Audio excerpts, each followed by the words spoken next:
اگر آپ کسی ہائی وے پر سفر کریں تو آپ کو وہاں پر نیلے یا سبز رنگ کے مختلف سائن بورڈز دکھائی دیتے ہیں، لیکن کیا آپ جانتے ہیں کہ ان سائن بورڈز کا رنگ سبز یا نیلا کیوں ہوتا ہے؟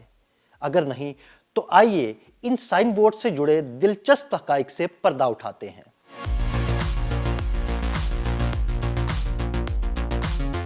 نیلے اور سبز رنگ کے سائن بورڈز سفر کے دوران آپ کی رہنمائی کرتے ہیں، جن میں بتایا جاتا ہے کہ آپ کس ہائی وے پر موجود ہیں، باہر نکلنے کا راستہ کس طرف ہے، آپ اپنی منزل سے کتنے کلومیٹر دور ہیں اور کن مقامات سے گزر رہے ہیں۔ تو جہاں تک ان کے سبز یا نیلے رنگ کی بات ہے تو اس کے پیچھے چھپی وجہ کافی دلچسپ ہے، یا یوں کہہ لیں کہ بہت سادہ ہے۔ 20ویں صدی میں دنیا کے متعدد ممالک نے روڈ سیفٹی سے متعلق قوانین کو یکجا کرنے پر کام شروع کیا اور 1968 میں Vienna convention on road traffic کو عالمی سطح پر اپنایا گیا۔ اس کنونشن میں طے کیا گیا تھا کہ کس سڑک کو ہائی وے قرار دیا جائے اور حادثات پر کیسے رد عمل ظاہر کیا جائے گا، جبکہ سڑک پر موجود ٹریفک کے درمیان حفاظتی فاصلے وغیرہ کا تعین بھی کیا گیا، مگر اس کے ساتھ ساتھ ہائی ویز کے ٹریفک سائن بورڈز کے رنگوں کا تعین بھی کیا گیا۔